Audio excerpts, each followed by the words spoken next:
स्वागत है। ती को कर बुलंद इतना, बता तेरी तकदीर लिखने से पहले पूछे, बता बंदे तेरी रजा क्या है। कुछ ऐसा ही कर दिखाया है पानीपत की मेयर कोमल सैनी ने। और सुनैना शौरान महज 15 साल की उम्र में 15 से ज्यादा गोल्ड मेडल जीतने वाली छोटी सी बच्ची कैसे संघर्ष से सफलता को छुआ, इन दोनों ही शख्सियतों ने करेंगे आज कार्यक्रम की शुरुआत और बढ़ेंगे उनसे उनके सफर के जानने की कोशिश करेंगे। बहुत स्वागत करना चाहूंगा मैं कोमल सैनी जी, मेयर पानीपत से हैं। झाड़खेड़ी गांव की बेटी कोमल सैनी ने बीजेपी के सिंबल पर पानीपत में इतिहास रचा। मुख्यमंत्री नायब सिंह सैनी ने जब प्रचार किया तो प्रचंड बहुमत के साथ कम उम्र में उन्होंने जीत हासिल की। मेयर की जिम्मेदारियां क्या होती हैं, किस तरह से वो अपना काम कर रही हैं, ये तमाम बातें आज हमारे साथ वो साझा करेंगी। सुनैना शौरान जी को भी मैं स्वागत करना चाहूंगा। 15 साल की छोटी सी सुनैना हमारे बीच है और वो कैसे कठिन परिस्थितियों से छोटे से गांव से निकलकर आगे बढ़ी हैं, वो भी हमारे साथ अपने अनुभवों को साझा करेंगी। हमारी सहयोगी साक्षी इस कार्यक्रम को आगे बढ़ाएंगी। साक्षी, प्लीज ओवर टू यू। बहुत शुक्रिया सौरभ। यह अपने आप में मेरे लिए आज गौरव की बात है कि इतनी अलग अलग फील्ड से जो लेडीज़ हैं, इतने अलग अलग प्रोफेशन से और उनकी संघर्ष की कहानी आज सुनने को मिल रही है और हर किसी में कोई ना कोई अलग अलग खास बात है, उसे अपने आप में आत्मसात करने का एक मौका इस कार्यक्रम के माध्यम से, हम महिलाओं के माध्यम से मिल रहा है। और आज सारी नारी शक्ति यहाँ पर एकत्रित है, इकट्ठी है, तो एक अलग ही एनर्जी अलग ही लेवल ऑफ एनर्जी इस कार्यक्रम का है। कोमल सैनी जी पानीपत की मेयर हैं, यंग मेयर हैं और यंग बच्ची, यंग भी नहीं कहूँगी, 15 साल की छोटी सी बच्ची जो कि हरियाणा से जिसका ताल्लुक है। और हरियाणा तो खेलों के लिए वैसे ही देश और दुनिया में जाना जाता है, अग्रणी राज्य है। और 15 साल की उम्र में ही 15 से ज़्यादा मेडल्स आपने अपने गेम में लिए हैं। आपका भी बहुत बहुत स्वागत है यहाँ पर।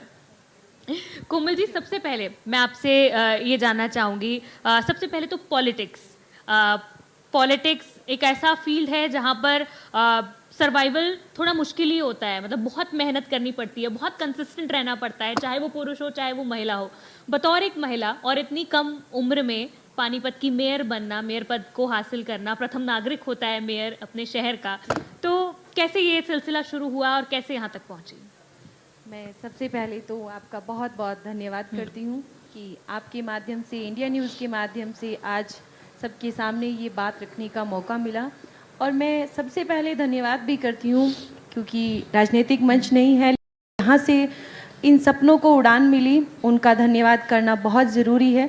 मुझे ये जो आज सौभाग्य मिला है, मैं इसका श्रेय सबसे पहले दूंगी भारतीय जनता पार्टी को, क्योंकि अगर महिलाओं की भावनाओं को किसी ने समझा है और महिलाओं को उनके अधिकार देने का, महिलाओं को सम्मान और महिलाओं को आगे बढ़ाने के लिए जो प्रेरणा अगर किसी ने दी है तो वो वास्तव में भारतीय जनता पार्टी ने दी है।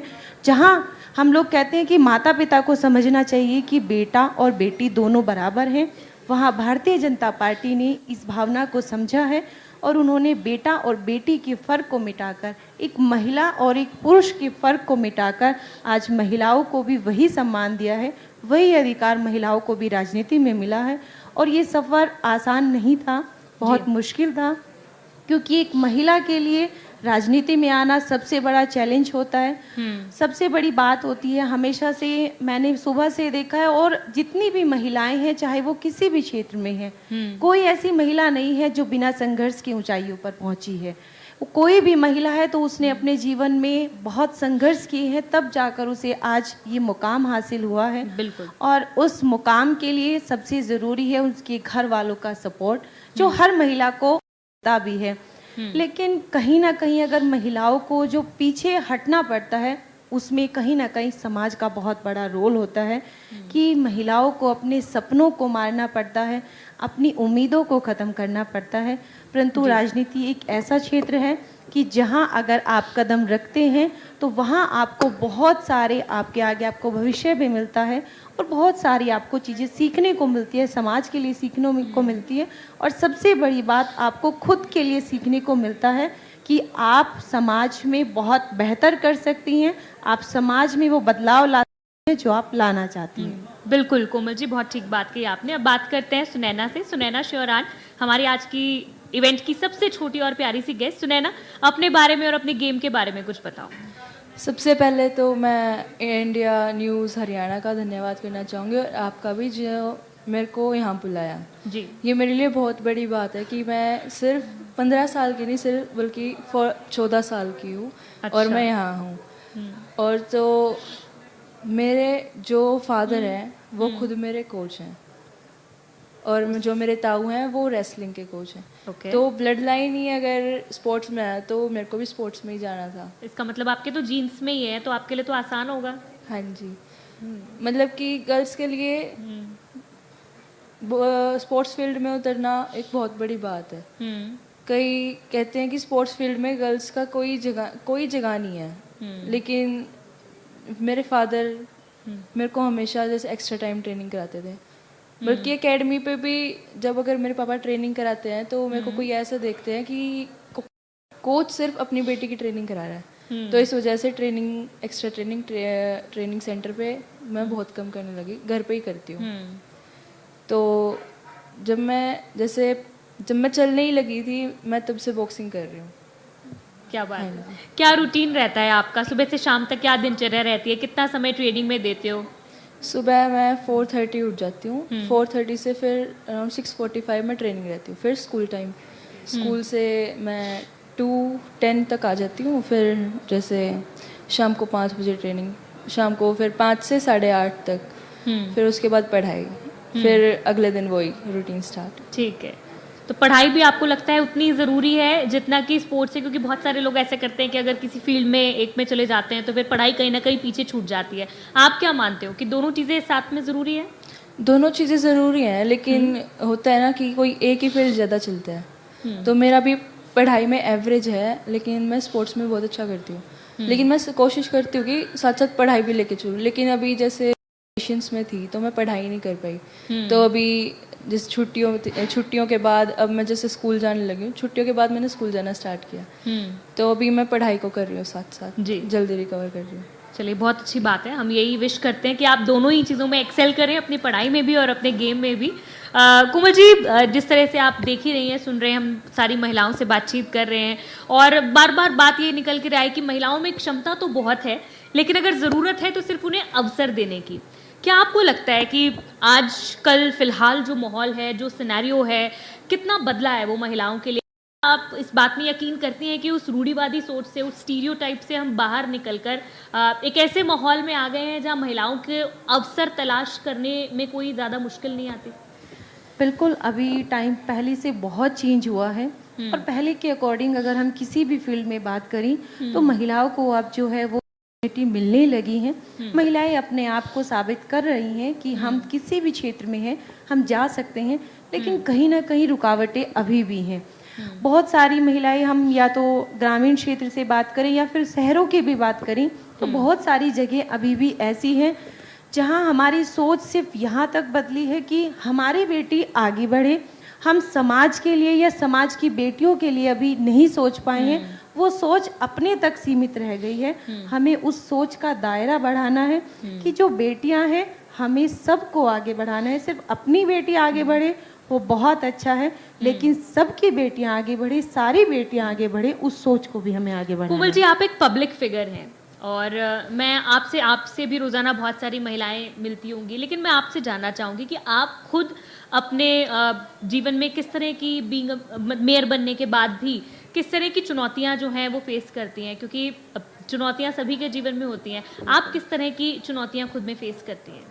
देखिए, एक महिला जो होती है कि महिला किसी भी फील्ड में अगर चली जाती है वो अपना काम करती है बहुत अच्छे से, लेकिन सबसे बड़ी चुनौती उसके सामने आती है वापस आने के बाद उसका घर, कि वो घर को कैसे मैनेज करती है, क्योंकि घर पे उसकी फैमिली है, फैमिली में बच्चे भी हैं, तो उन चीज़ों को आप कैसे मैनेज करते हैं, फैमिली को कैसे मैनेज करते हैं, वो एक सबसे बड़ी चुनौती है। अगर आपके बच्चे बड़े हैं तो आप उन चीज़ों को कहीं ना कहीं 50% 40% उन चीज़ों से बाहर निकल जाते हैं, क्योंकि आपके बच्चे बड़े हो गए हैं, वो खुद से सब चीज़ों को हैंडल कर सकते हैं। बट अगर आपके बच्चे अभी छोटे हैं तो आप अगर बाहर हैं, बाहर आप जिम्मेदारी उठा रहे हैं, तो घर आने के बाद आपको फिर से एक और जिम्मेदारी उठानी है जो आपके बच्चों की है और जो आपकी प्रायोरिटी भी है, क्योंकि आप अपने आप को आगे बढ़ा रहे हैं, वो आपका फ्यूचर है, लेकिन उसके साथ साथ बच्चों को देखना कहीं ना कहीं एक एज ए मदर जो सबसे बड़ी तो इसके जिम्मेदारी लिए आपका होती क्या है। मूल मंत्र है, कैसे मैनेज करना चाहिए, आप क्या मूल मंत्र फॉलो करती हैं इसके लिए कि घर भी मैनेज हो और बाहर भी मैनेज हो? कि जैसे सभी ने कहा है, सबसे बड़ा सपोर्ट फैमिली, मेरी फैमिली बहुत सपोर्टिव है, बहुत सपोर्ट करती हैं। मेरी मदर इन लॉ हैं, वो भी खुद एक माँ हैं, तो वो समझती हैं कि बच्चे को एक माँ का प्यार कितना ज़रूरी होता है। तो घर पे जब मैं नहीं होती हूँ तो मेरे बच्चों को बहुत प्यार जो है मेरी फैमिली से मिलता है, और वही मेरी ताकत है जिससे मुझे लगता है कि मैं बाहर निकल सकती हूँ, बाहर कुछ कर सकती हूँ। लेकिन फिर भी मैं कोशिश करती हूँ कि मैं जितना टाइम अपने बच्चों को दे सकती हूँ अपने बच्चों को दूँ, और उनके फ्यूचर की और उनको जो वो एक मदर का प्यार चाहिए वो भी उनको दे सकूँ। अच्छा, अब चूंकि आप पॉलिटिक्स में हैं तो अभी थोड़े दिनों पहले एक बिल आया था, नारी शक्ति वंदन बिल, जो कि महिलाओं की जो राजनीति में भागीदारी है उसे बढ़ावा देने की दृष्टि से लाया गया था। आप क्या मानती हैं इसको लेकर, क्या महिलाओं की भागीदारी पॉलिटिक्स में और बढ़नी चाहिए? बिल्कुल, देखिए ये जो बिल अभी आया था, अभी पास नहीं हुआ है, लेकिन मैं 100% श्योर हूँ कि ये 100% आएगा भी। अभी बहुत सारी महिलाएं राजनीति में हैं, लेकिन आज अगर वो राजनीति में पहुंची हैं तो बहुत ज़्यादा स्ट्रगल के बाद, बहुत ज़्यादा मेहनत के बाद उन्होंने अपनी जगह बनाई है। अभी हम कहें कि महिलाओं को 33% आरक्षण की जो बात कही है, कहीं ना कहीं तो महिलाएं सेफ फील करेंगी कि एक हमारे लिए भी एक 33% का आरक्षण है, हम वहाँ पर सेफ हैं, हमें वहाँ पर जगह मिलेगी। अभी तो महिलाओं को अपनी जगह बनाने के लिए ही इतना प्रयास करना, कोई फिक्स नहीं है कि यहाँ पर महिलाएं ही जाएंगी। किसी आप विधानसभा की बात करें या लोकसभा की बात करें तो कोई ऐसा रिजर्वेशन नहीं है कि इस सीट पर महिला जाएगी। लेकिन अगर 33% का आरक्षण महिलाओं के लिए आता है तो महिलाएं भी सेफ फील करेंगी कि हमें आगे बढ़ना है, क्योंकि हमारे पास अपॉर्चुनिटी है, हमारे पास स्थान है कि अगर हम मेहनत करेंगे तो वो स्थान हमें मिल जाएगा। बिल्कुल। सुनैना, आपसे बात करना चाहूँगी, आपके रोल मॉडल कौन है? आप किसको फॉलो करके अपना गेम खेलते हो? मेरे भैया हैं वंसज चौहान, जो कि अभी अंडर 23 एशियन बॉक्सिंग सीनियर्स में अभी उनका सिल्वर आया है। और एक मेरे फादर हैं जो मतलब जो वो बोलते हैं ना, वो मैं सोचती हूँ कि ये जहाँ तक मैं कर सकती हूँ वहाँ तक करना ही है। और एक वंसज भैया जो कि मेरे काफ़ी क्लोज फ्रेंड भी हैं और एज ए ब्रदर भी बहुत अच्छे हैं। ठीक है। हमारी बॉन्डिंग भी बहुत अच्छी है। तो काफ़ी टाइम मैं देखती हूँ, एक आधी बार उनकी फ़ाइट उनके फ़ाइट करने का तरीका, टेक्निक्स, फुटवर्क, पंचेस, वो मेरे को बहुत पसंद है, और उनके खेलने का स्टाइल भी। बिल्कुल। काफ़ी। आपने अभी कहाँ पर हरियाणा को या इंडिया को रिप्रेजेंट किया है? कौन से टूर्नामेंट्स जो हैं वो आपने खेले हैं? हरियाणा स्टेट उसमें मेरा 2 बार गोल्ड है, एक बार मैं बेस्ट बॉक्सर भी आई हूँ। और फिर नेशनल लेवल्स मैंने 3 बार खेले हैं। एक अंडर 17 नेशनल्स, लेकिन जबकि मेरी एज नहीं है, मैंने फिर भी लिया, उसमें भी मेरा वहाँ पे भी गोल्ड है। और अभी पिछले साल अंडर 15 सब जूनियर एशियन बॉक्सिंग चैम्पियनशिप, वहाँ गोल्ड था।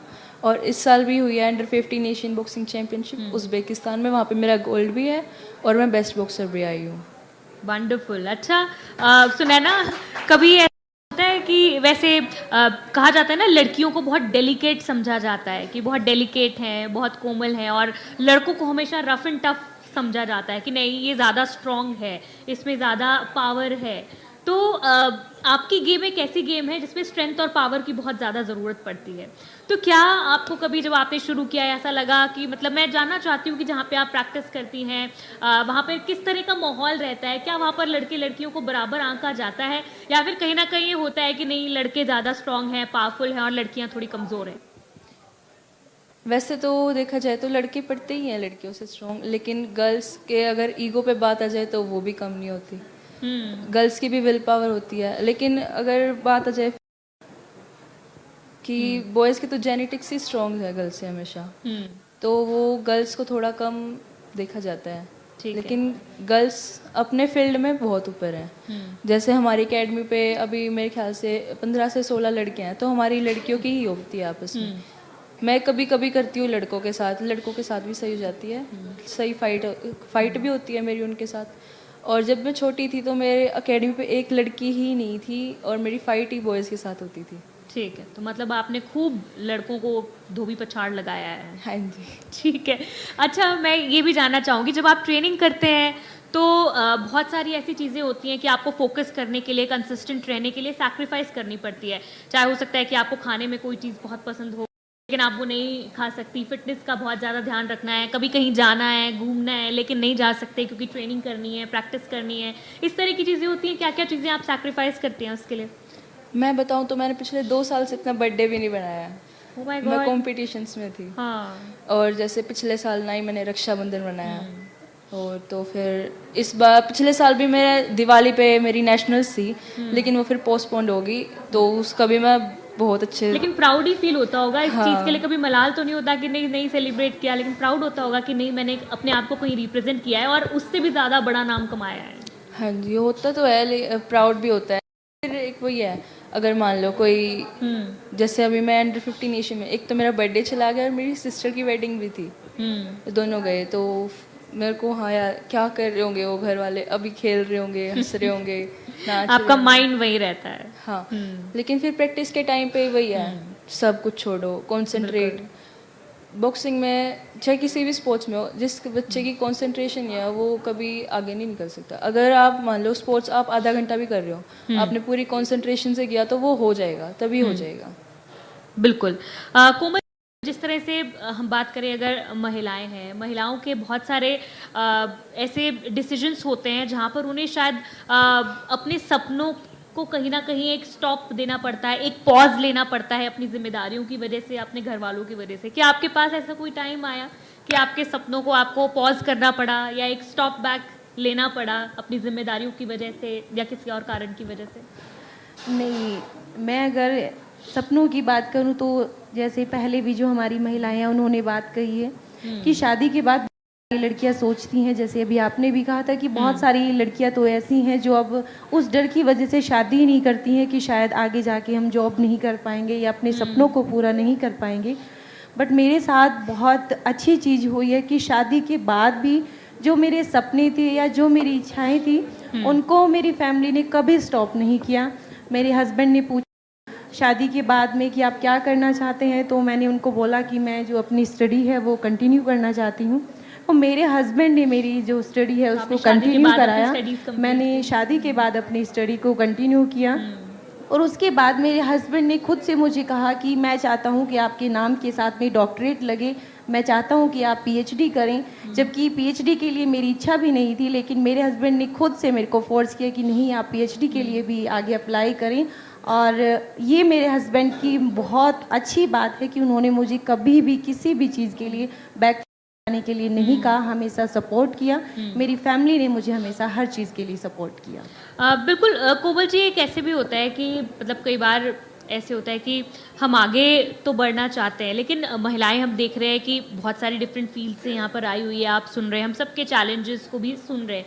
लेकिन आपको लगता है फील्ड्स चाहे महिलाओं की कितनी अलग हो जाए, लेकिन कहीं ना कहीं जो चैलेंजेस हैं वो सेम ही रहते हैं, मानते हैं? बिल्कुल, महिलाओं के लिए चैलेंजेस जो हैं वो हमेशा सेम ही रहते हैं, क्योंकि आपको आगे बढ़ाने वाले लोग बहुत कम मिलते हैं, लेकिन पीछे खींचने वाले लोग आपको बहुत ज़्यादा मिलेंगे। फील्ड कोई भी हो, कोई आपको ये नहीं चाहेगा कि आप उनसे आगे बढ़ जाएं, चाहे वो कोई भी फील्ड हो। तो आपको खुद से ही स्ट्रगल करना पड़ता है, खुद से ही आपको आगे बढ़ना है, खुद से ही आपको मेहनत करनी है। कोई आपको हाथ पकड़कर आगे नहीं लेके जाएगा। 1-2% जो आपके बहुत वेल विशर है वही आपको आगे बढ़ाएंगे, नहीं तो कोई भी फील्ड है महिलाओं को बहुत चैलेंजेस का सामना करना पड़ता है। और आप क्या मानती हैं कि महिलाओं की सबसे बड़ी ताकत क्या है, या आप अपनी बात करें, आपको क्या लगता है कि आपकी सबसे बड़ी ताकत क्या है? कि सबसे बड़ी ताकत महिलाओं की खुद पर विश्वास है। अगर उनको खुद पर विश्वास है कि मैं कर सकती हूँ, तो कोई ऐसी ताकत नहीं जो उनको पीछे हटने के लिए कह सके या वो पीछे हट सके। जब कहीं ना कहीं हमारे मन में ही वो डर आ जाता है, और वो डर भी कहीं ना कहीं समाज की वजह से ही आता है। जब उनको लगता है कि अगर मैं नहीं कर पाई तो मुझे लोग ताने देंगे। अगर आप मैरिड वुमेन्स की बात करें तो सबसे बड़ा डर उनके सामने यही होता है कि वो किसी भी फील्ड में जाएं और कोई भी काम करना चाहिए तो सबसे पहले वो ये सोच के डर जाती हैं कि अगर मैं ये काम नहीं कर पाई तो ससुराल वाले ताने देंगे या पड़ोस वाले ताने देंगे। तो बहुत सारी महिलाएं तो इसी डर की वजह से आगे नहीं बढ़ पाती हैं। तो सबसे बड़ी ताकत आपका जो विश्वास है वही है। अपने आप मन में विश्वास रखिए, हिम्मत करिए, आप ज़रूर सफल होंगे, आप ज़रूर अपने जो सपने हैं उनको पूरा करेंगे। कोमल जी, पॉलिटिक्स में आने से पहले आपने अपने आप को प्रिपेयर कैसे किया? क्योंकि पॉलिटिक्स ऐसी चीज़ है कहीं ना कहीं, क्योंकि ऑपोजिशन होता है, आरोप प्रत्यारोप होते हैं और कई बार लोग बहुत